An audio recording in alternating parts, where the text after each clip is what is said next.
салом бинандагони азиз, имрӯз 27 март аст ва шумо нашри нави барномаи ахбори озодиро дар пахши мустақим мебинед. Нахуст таваҷҷӯҳ кунед ба номгӯи мавзӯъҳои имрӯз. сафар кам вале баргашт зиёд шудааст. Дар чиптафурӯшиҳо мегӯянд нархи билет аз Тоҷикистон ба Русия поин ва аммо аз Москав ба Душанбе баръакс боло рафтааст. Мардум гуфт ё метарсанд дигар рафтанд. Абрани рейс ҳам бисёр депортатсия омадааст. ба тиҷорати мошин машғул буданд. баъзе ҷузъиёт дар бораи падару писарон Исломовҳо ки дар пайванд ба ҳодисаи Крокуси Москав дастгир шуданд. ва дар шимоли Тоҷикистон устоди даҳон нависандаи муосири тоҷики муаллифи романи маъруфи Обрӯшноӣ Муҳиддин Хоҷазодаро ба хок супориданд. ҳамла ба толори консертии Крокус ва боздошти тоҷикон бо иттиҳоми даст доштан дар он мардуми зиёдеро дар Тоҷикистон ва муҳоҷиронро дар Русия сахт тарсондааст. чун қисмате аз сафар ба Русия даст кашиданд, гурӯҳи дигар ҳам аз бимашон ба ватан бармегарданд.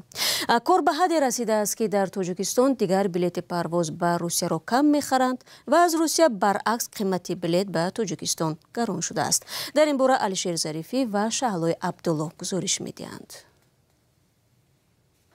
саҳни фурудгоҳи байналмилалии Душанбе баръакси рӯзҳои пеш камодам аст. бархе аз мусофирон инро ба ҳодисаи 5 рӯз пеш дар толори мусиқии Крокус Сити Ҳолл ва хабарҳо аз бадрафторӣ бо тоҷикон дар Русия рабт доданд. сафар ба Русия аз роҳҳои заминӣ низ кам шудааст. Орзубек Раҷабов бо мошини сабукраваш бо нархи нисбатан арзон мусофиронро аз Тоҷикистон ба Русия мебурдааст. баъди ҳамин ҳодиса 30% камтар шудааст. мақсад ки аввал мо аму клиентҳоро запасиш қати мегирифтем, ҳамрӯз биромадестем, ана 7 одам мегирем, як мошинда 8 та 9 та 10 та мебиромад, амроомда медодем. ҳозир худмда 5 та 6 та 1 та кам, 2 та 3 та кам мебирояд. мақсад ки телефонҳо звоноко беҳад ам хеле камтар шудааст. бархе аз мусофирони дигар мегӯянд вазъият чандон боиси нигаронӣ нест. занг задем, пурсидем, мега ки тенҷа ягон гап хабар нестай мега. ҳамаш ҳамин Тоҷикистон да ҳамин хеле гапай мега.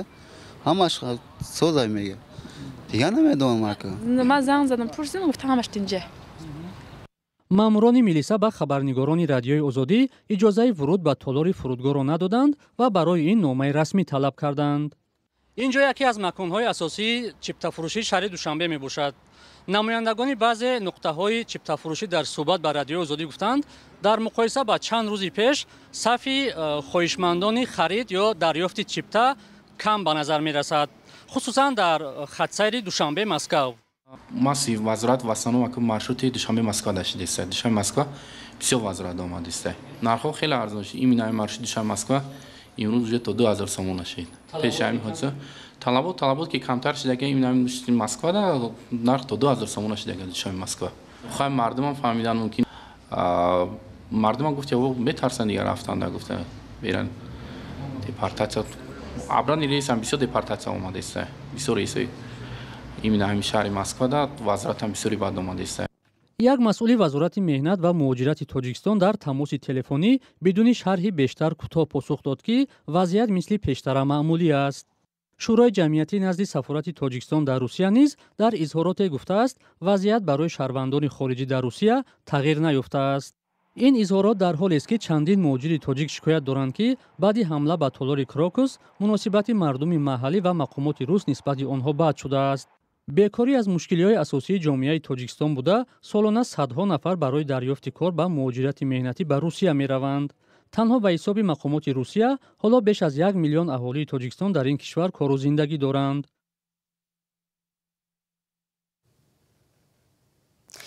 ҷустуҷӯи радиои Озодӣ барои ёфтани маълумоти бештар дар бораи гумонбарони ҳамла ба толори Крокус Сити аз Тоҷикистон ҳамон идома дорад.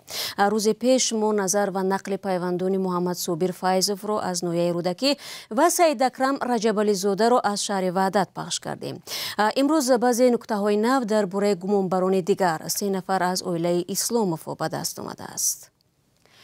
ҳамкорам Кавимарс Ато дар студия бо мост. салом Кавимарс, ва оё мешавад ки маълумоти ёфтаро бо бинандаҳо дар миён гузоред? سلام شهلا و بیننده های عزیز. منابع رادیو آزادی گفتند که این عائله یعنی عائله اسلاموفا اصلا از جماعت تاجیک‌آباد یا همان ترکمنستان پیشین ناحیه وخش ولایت ختلان بوده برای کار و زندگی به ولایت تیوری روسیه رفتند. به نقل همصحبتان ما این افراد در روسیه به تجارت ماشین مشغول بودند و کشیده شدن پای آنها به حادثه مسکو نیز به همین کارشان ربط دارد.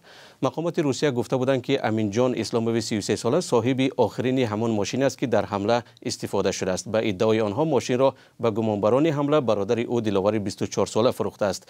یک همصحبت رادیو آزادی روز 27 مارس تصدیق کرد که واقعا آنها یک ماه پیشتر از حادثه ماشین فروخته بودند اما نمیدانستند که خریدار کی است.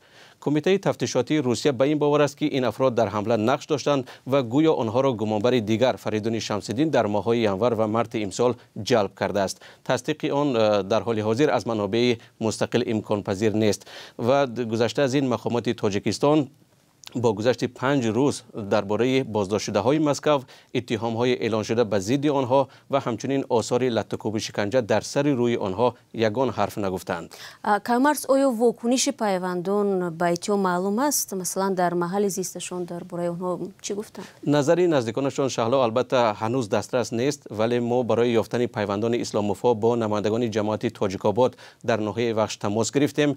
دستگل میرزایی و رئیس همین جماعت روز 27 مارس در صحبت با رادیو آزادی گفت که اسرائیل اسلاموف هنوز سالهای 90 گویا به روسیه کوچیده و دیگر به زادگاهش برنگشته است. به تصویر او این شخص یک از عائله با تربیه بود و گویا یک شخص خوشمعامله بود و زیاد مذهبی هم نبود. تا چند سال پیش برادرانش در جماعت تاجیک‌آباد ناحیه وخش بودند اما آنها نیز خانه های خود را گذاشته و به روسیه رفتند. در همین حال یک همصحبت دیگری ما در ناحیه وخش گفت که پس از حمله مسکو گروه از مقامات انتظامی به جماعت تاجیک‌آباد هم رفتند.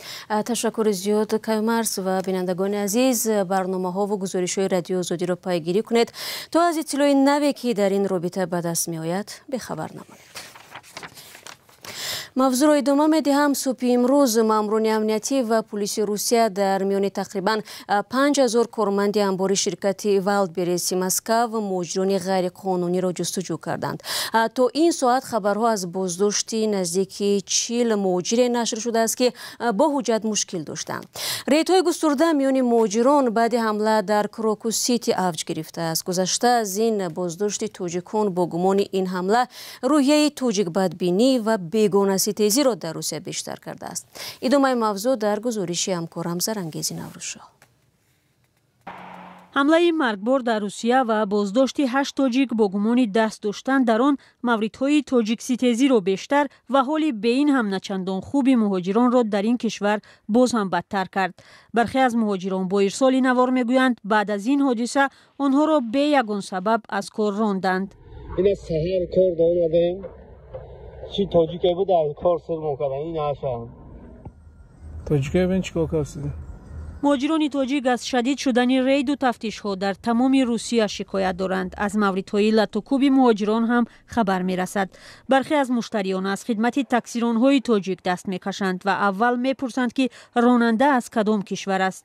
سلام، ملت شما چی است؟ اگر از تاجیکستانید فرمایش را بیکار کنید، نوشته است یکی از آنها. مهاجران از کشورهای دیگری آسیای مرکزی هم مورد فشار قرار گرفتند. فرمایش یک باره با سوال آمد. نوشته است که سلام، شما از کدام ملت هستید؟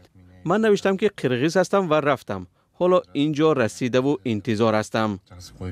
چندی از مهاجران به حامیان حقوق تاجیک شکایت کردند که آنها را در فرودگاه اجازه ورود به روسیه ندادند و برای سالهای طولانی خارج کردند. 10 مهاجر قرقیز هم در فرودگاه بازداشت شدند. حجت‌های ما همه درستند. ما را اینجا محکم کردند. خوراک نمی‌دهند. مثل جنایتکار در اینجا نگه می‌دارند. حتی برای رفتن به حاجتخانه اجازه نمی‌دهند.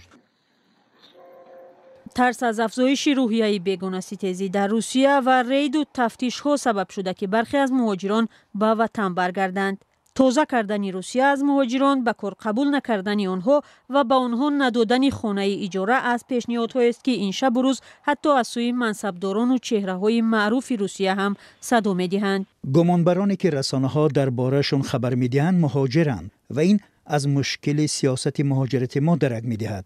قریب هر روز رسانه‌ها از جنایت‌های خبر می‌دهند که مهاجران صادر می‌کنند. بله، من در خشم و غضب هستم و نمی‌توانم وانمود کنم که برایم ملت تروریستان اهمیت ندارد. مهاجرت بی‌نظارت، این را همه می‌دانند، همه بد می‌بینند، اما صدا بلند کردن ممکن نیست. در دومای دولتی روسیه هم پیشنهاد کردند که ورود مهاجران به روسیه محدود کرده شود. وکیل روس مهاجران را خطر نامید. خارجی که مرز را عبور میکنند خطر دارند. این خطر مخصوصا به خود آنها تهدید میکند، زیرا آنها عملا از سوی خدمات مخصوص غرب چون یک واسطه برای تشکیل عملهای تروریستی در روسیه استفاده میشوند. روسیه مکانی کار و زندگی میلیون‌ها مهاجری تاجیک و کشورهای دیگر آسیای مرکزی است. تا وقوع حمله مرگبار هم در این کشور روحیه و موردهای بیگانه ستیزی جای داشت.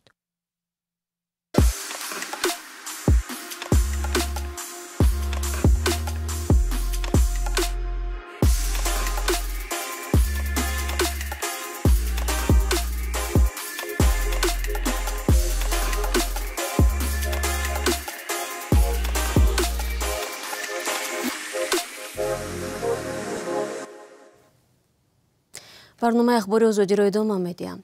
صبح 27 مارت در خوجند ادیبی را به خاک سپاریدند که در دوران شوروی پدرش را از تاجیکستان به درگاه کرده بودند.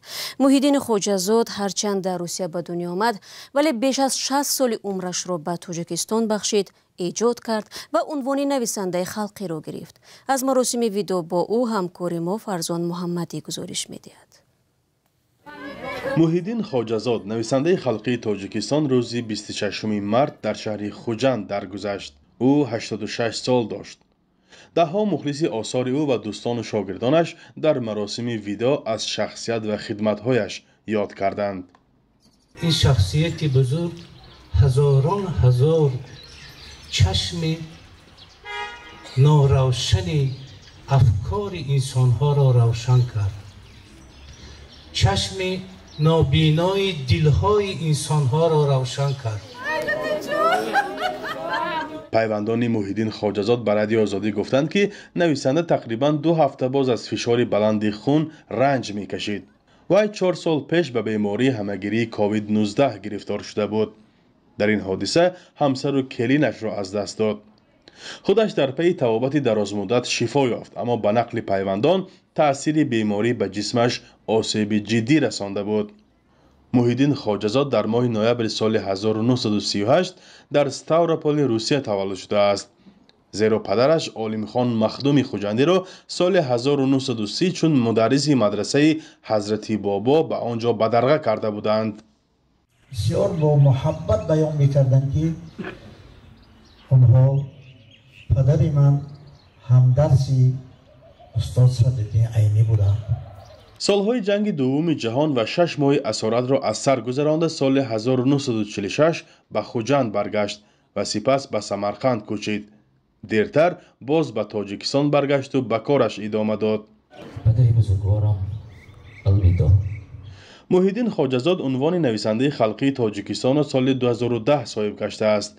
برنده جایزه کمسمال لنینی تاجیکستان و جایزه به نام صدرالدین عینی می باشد. با افتخارنامه‌های اتحاد جماهیر شوروی سوسیالیستی و جمهوری تاجیکستان، اردن شرف، عنوان فخری ارباب هنر تاجیکستان مکافاتانیده شده است. جسد محیدین خواجه‌زاد را در قبرستان گنبد قاشق شهر خوجند به خاک سپاریدند. فرزان محمدی، رادیو آزادی، شهر خوجند. به خبر کوتاه، دادگاه نویه یکم شهر بیشکک وکیل پارلمان و رئیس حزب مخالف بوتون قرقیزستان اداخان مادومارف را در خیانت به دولت عیبدار دانست. بخش قرقیزی رادیو آزادی روز 26 مارت اطلاع داد که مادومارف به دلیل سپری شدن مهلت اعتبار از تالار دادگاه آزاد کرده شده است. رئیس حزب مخالف بوتون قرقیزستان را روز 2 سپتامبر سال 2023 نیروهای مخصوص وزارت کارهای داخلی قرقیزستان در بیشکک بازداشت کردند. تفصیلات در وبسایت ما. دوستان عزیز، برنامه امروز اخبار آزادی را به پایان میبرم. تشکر که این 15 دقیقه با ما بودید. خبرهای بیشتر را چون همیشه میتوانید در وبسایتمان azadi.org دسترس نمایید. همچنین صفحه های رادیو آزادی در فیسبوک و اینستاگرام، تیک تاک و تلگرام در خدمت شماست. تا دیدار نوبتی خود را احتیاط کنید و خدا نگهدار هر یکشان.